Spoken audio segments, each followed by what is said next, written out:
thank you everybody for joining this wonderful conference. I'm pleased to be a part of the summit. I'm going to talk about cardiac troponin and the pathophysiologic meaning of increased troponin in patients who have suffered from COVID-19. This has really become the pandemic of the decade, and we are continuing to see surges throughout the world.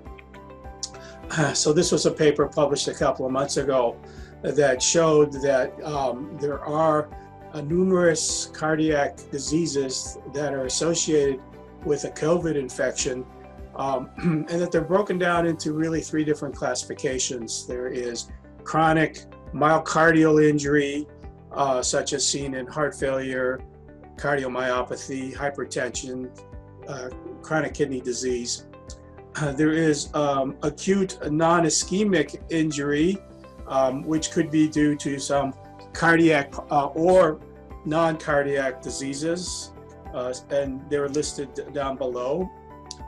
And then there is a very small minority of individuals who actually have overt ischemic events, acute myocardial infarction, and we've identified that there is two forms, a type 1, which is a traditional plaque rupture, and type 2, which is associated with demand-supply imbalance. And as I'll show you in a slide later, the number of cases of acute myocardial infarction in this COVID era has actually declined, despite the fact that we know that infections often trigger myocardial infarctions due to the stress that is associated with it.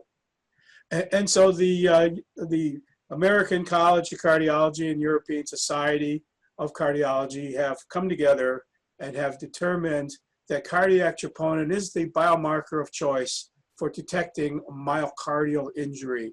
And so what I want to do is talk a little bit about the background of troponin, why it's so much better than everything else that we're doing, what is the evidence that troponin is released in these various clinical conditions as listed on this slide, and then return to the COVID issue and look at the data that has been accumulated worldwide on COVID and cardiovascular disease. And I noticed on the agenda a number of individuals who will be on this panel invited, as well as contributed papers that discuss this further.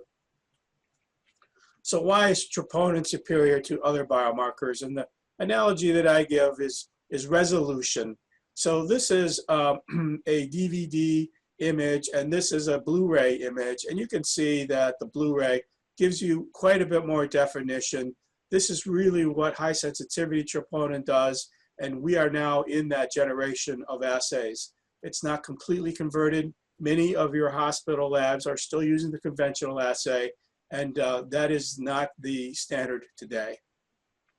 And many years ago, I wanted to determine why and if in fact troponin is superior to the previous marker, CKMB, which is still continued to be used today. And I show you this example. This is a angiogram of a LAD, left anterior descending coronary artery.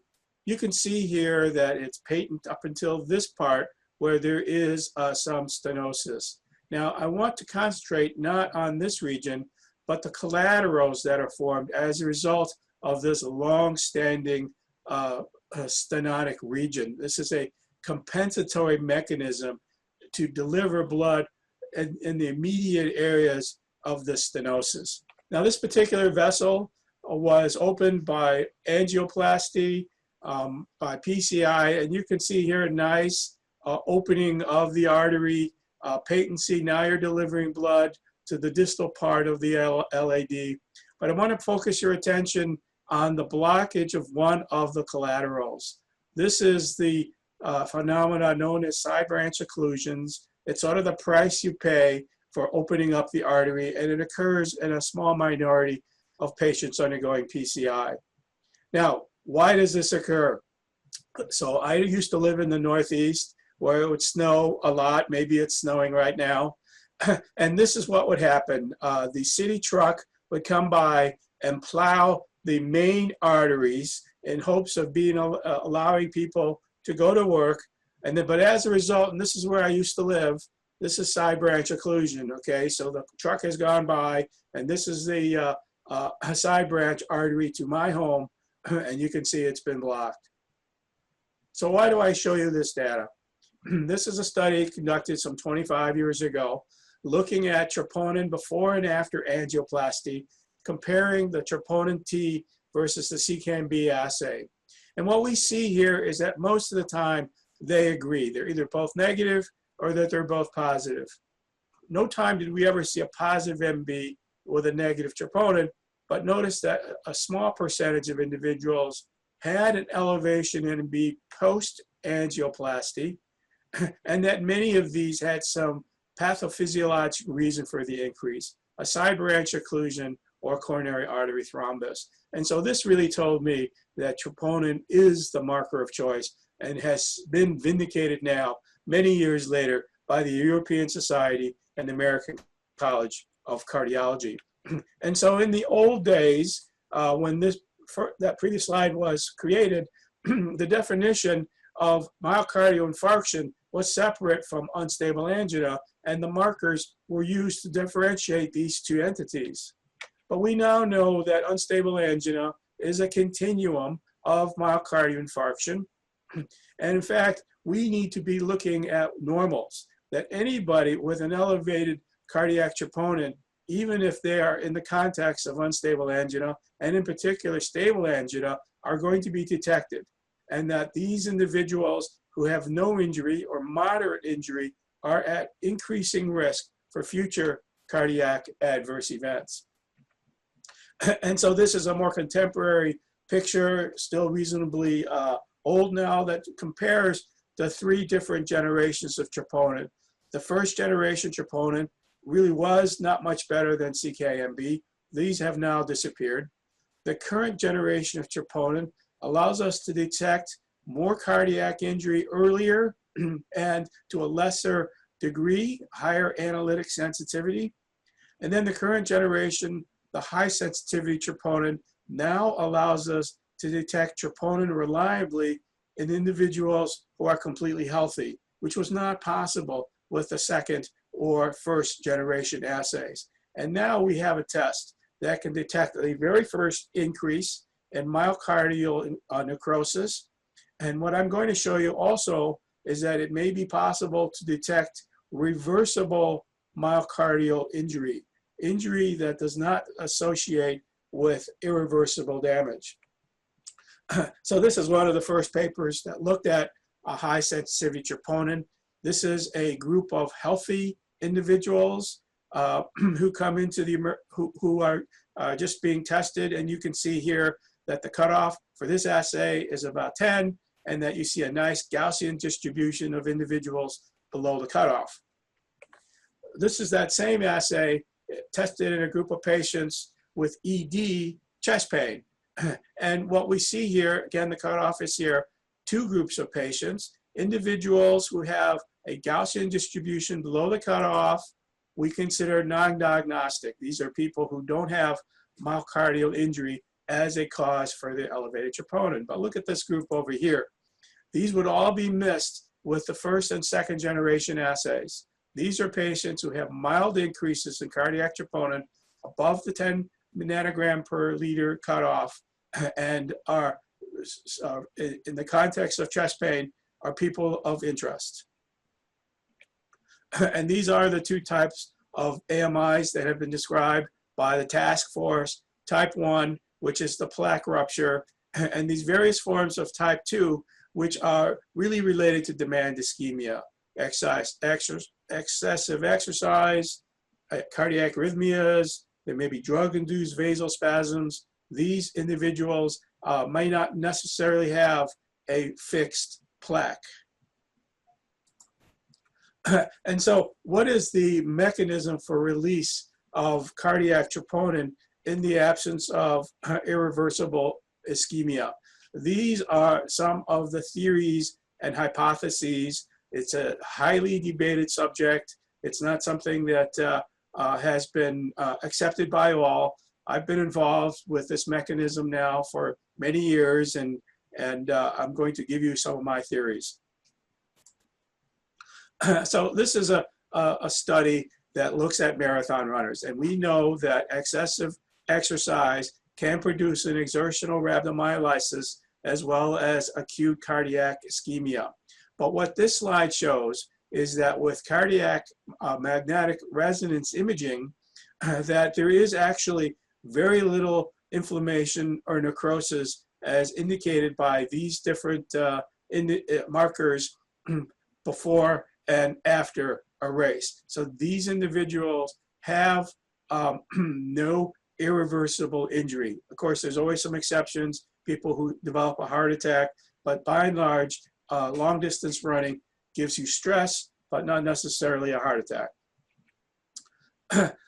In contrast, when you look at stress imaging, you can see also negative MRI and nuclear imaging, but release of cardiac troponin.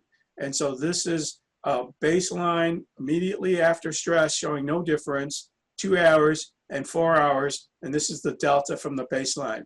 And you can see that there is a subset of individuals who have cardiac injury that is released, that is not associated with any type of structural injury, and that this perhaps could be reversible. We know that Takotsubo myocarditis is a stress-induced heart failure that is brought upon by excessive catecholamines, characterized by akinesis, hypokinesis, or dyskinesis, and it is associated with a normal coronary artery architecture as determined by cardiac catheterization. But you can see here the ST segment elevations in some of these leads in the electrocardiogram.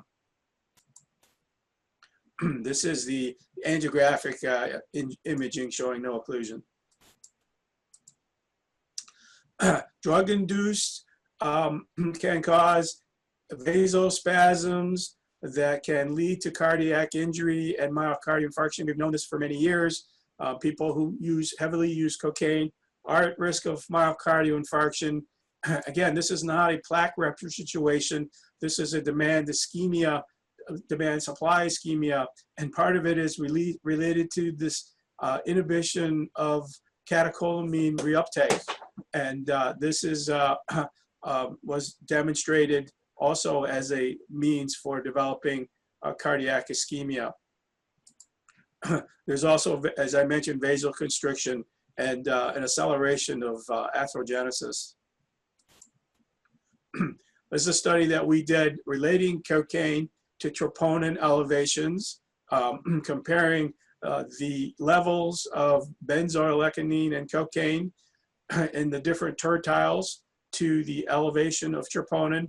The cocaine group is in blue. Interestingly enough, we did the same study for methamphetamine, and we saw actually a declining level of elevated troponin in the highest tertile. This is the correlation of troponin with benzoylecgonine. This is the principal metabolite of cocaine. Obviously, there are always some exceptions. Apoptosis is a mechanism to release troponin. This is a swine model of myocardial ischemia where there was a 10-minute ligation of the left anterior coronary artery, not enough to produce a permanent myocardial injury. And then following 1 hour reperfusion, they looked at the myocardium at sacrifice and showed evidence of myocyte apoptosis.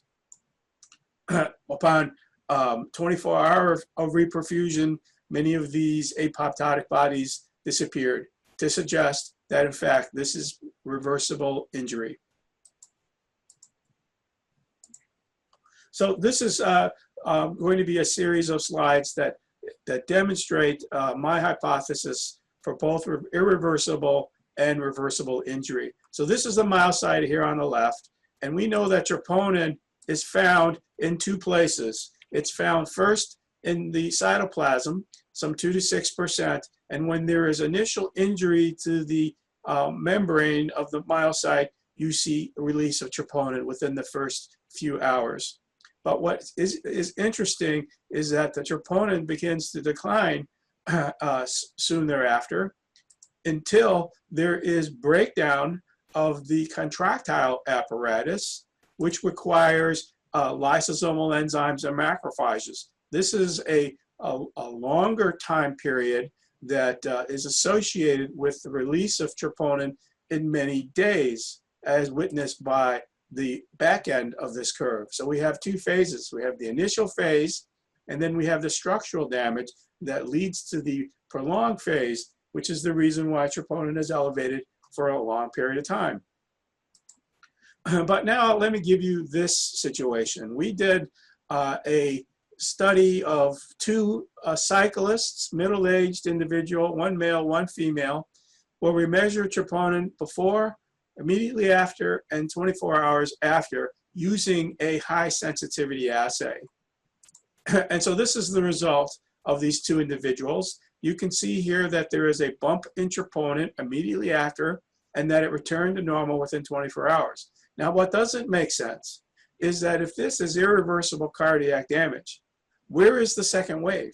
How come this doesn't continue, and then there is a structural component to this? We have shown that the troponin, in fact, is back down to normal. Going back to the slide, one of these individuals underwent a elective PCI, which revealed a 90% stenosis. A stent was inserted. A few months later, we asked him to repeat the cycling, and this time, all of his troponin values are in the normal range. So this is the person who underwent the PCI and demonstrated a 90% coronary artery occlusion. We argue that, in fact, these two individuals might have had a type 2 AMI, that this is due to the demand ischemia imbalance associated with the exercise and the fact that they had some underlying coronary blockage to begin with. And so this is our second concept here for reversible injury, that you have troponin that's released into the forms of microvesicles or blebs that are ruptured in the circulation, producing troponin. But the key here is that the troponin returns back to normal because there is no damage to the myocyte. There is no irreversibility of the cell membrane, and we don't see the second wave. And we see this quite common in patients with type 2 AMI. Ultrastructurally, this has been demonstrated in rat myocytes. You can see here the blebs after varying degrees of ischemia. And so microvesicles is a part of a number of different subcellular elements that appear in blood. I've talked about the apoptotic bodies. These are really cells that have shrunk because they have been damaged. There are also exosomes, which are much smaller vesicles that may contain DNA. And then there is the microvesicles that have values, sizes that are in between apoptotic bodies and exosomes. And we think that cardiac troponin is released through this budding process in the form of microvesicles. And then here is an electron micrograph of both microvesicles and exosomes. And so in the laboratory, and I am a laboratory director responsible for making cardiac troponin measurements for our patients, we are now interested in extracellular vesicles. That this is the conventional testing. You look at plasma and you measure proteins using mass spec or ELISA. Next generation will be involving isolating the microvesicles or the extracellular vesicles, and then looking at the contents of these vesicles using these exact same techniques. This is work that's ongoing today. So I said I'd get back to the coronavirus. This is really the topic for today. Obviously, most of you know that treat patients. These are the risk factors, the comorbidities that are associated, as well as some of the diseases that will potentiate a cardiovascular manifestation. This is the pathophysiology of COVID. It is obviously, like anything these days, highly complex. You have a combination of the effect on microvesicles that can cause acute coronary syndromes. You also have platelet aggregation and D-dimer dysregulation. You also have the chronic heart failure that is caused by the inflammatory process that stimulates cytokine release. You can see the markers here, particularly IL-6, potentiates the so-called storm. And with cytokine storm, you see you see myocardial dysfunction that can be that can go down beyond just the signature event. And then you have the effect on the metabolic activity that can cause acute cardiac injury manifested by myocarditis as well as cardiac arrhythmias. So many ways that you can get into trouble, as I showed you in the very first slide. This is a study that looked at the incidence of these various cardiovascular diseases in patients who were admitted for COVID-19. And again, hypertension, coronary arteries, diabetes, these are the common comorbidities that, that people get into trouble with. And then if you add them all together, that individuals who've had 3 or more of these comorbidities are very high risk at developing a acute and life-threatening COVID infections. In our country today, in the U.S., many areas of the United States have saturated themselves with the ICU beds. In terms of predicting cardiovascular as well as other mortalities, this is one of the very first papers published in the Lancet from China, looking at 6 different biomarkers: the dimer, IL-6, the cytokine, the lymph count, ferritin, LDH, and cardiac troponin, demonstrating that individuals who died have elevations that progressively occur during the course of their days after disease onset, whereas individuals who survive tend to have a much better profiles. So it is fairly straightforward and easy to determine who is going to be really sick. The key is, what can we do about it? This is another study published from New York City shortly after they had their first wave, where thousands of individuals died. They were able to put together a cutoff concentration, which allowed them to risk stratify individuals who were going to have hospitalization versus discharge, and mortality versus survival. And as you can expect, the higher the concentration, the higher the mortality, and the higher the hospitalization. This is a testing protocol strategy published last month at the Journal of American College of Cardiology. I like this particular slide because it really identifies 3 stages of the infection of individuals who are severely ill. You have the initial infection where the host immune system is still dormant, but this is followed by a pulmonary phase where there is respiratory insufficiency caused by this cytokine release. And then ultimately there is this hyperinflammatory phase that it leads to really the ICU admission and the need for ventilators.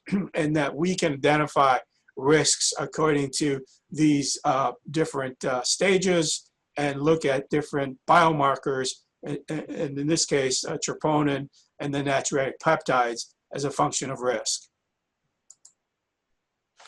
I mentioned that there is data suggesting that the rate of type 1 AMI actually has declined in the post-COVID era. So this is data for the rate of COVID-19 infection. This is the AMI rate in the pre-infection era. And then you can see here, statistically significant, and this is only from April now, and now we can go way out to here, lower levels of type 1 AMIs in the post-pandemic era. So I have been a laboratory director for 40 years and have been specializing in cardiac troponin, but I'm branching out now and trying to educate the public as to the importance of clinical laboratory tests. And before the pandemic, most clinicians really did not appreciate how important what we do is. Today, this is all we hear about. Why can't I get testing? What is the finances and the economics of testing? This has led to the pandemic spread, the surges that we are seeing. It has been directly related to the inability to provide testing. And part of that is related to the fact that investments in testing have not been there. And so along those lines here, I've written books that contain short stories that feature clinical laboratory testing. I just want to tell you a couple of stories of the hundreds that I've written in these books that relate to cardiovascular disease. This is one that involves a soldier stationed in Iran who gets a muscle supplement from the US Marine Corps base, develops chest pain during an extensive workout and develops a type 2 AMI and dies. Autopsy shows a completely clean coronary arteries. The guy was physically fit and he was 24 years old.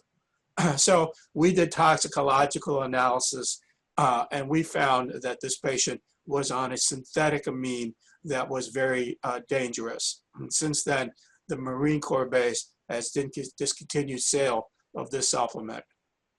And then here's another case, cases that happened all the time. You have this woman comes into the ER with chest pain. Admission troponin is right at the 99th percentile. 3-hour level is 60. The attending physician discharges the patient because the rate of change was insufficient to diagnose a type 1 AMI. But then the next day, the woman suffers a full-blown myocardial infarction and dies. This is a medical legal case. The family sues the emergency department. The questions that were asked, was this a missed AMI? Was this a type 2 AMI? Or was this a failure to recognize impending risk? So in conclusion then, cardiac troponin is a marker of cardiac injury, not necessarily of myocardial infarction. COVID-19, as I've demonstrated, produces a high rate of cardiovascular disease. And likewise, it is a comorbidity that leads to severity of cardiovascular disease. And what I haven't really talked too much about, but in the context of COVID, it is highly predictive of adverse outcomes. Now, I want to read to you the current European Society recommendations for the use of cardiac troponin in patients with COVID. Other clinical and lab variables are also strong predictors of death. For example, the SOFA score, which we use for sepsis, D-dimer, interleukin-6, which is a test that's not routinely available. Our lab does not routinely offer this test, so this is a little bit of a curious statement. The lymphocyte count is always available and is highly predictive when low.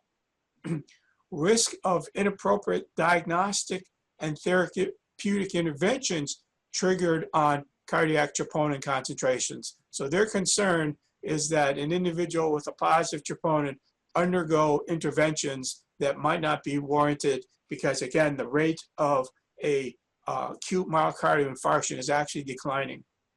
And then perhaps the biggest issue is that you identify a positive troponin after you've ruled out AMI, that the absence of therapeutic intervention is not there.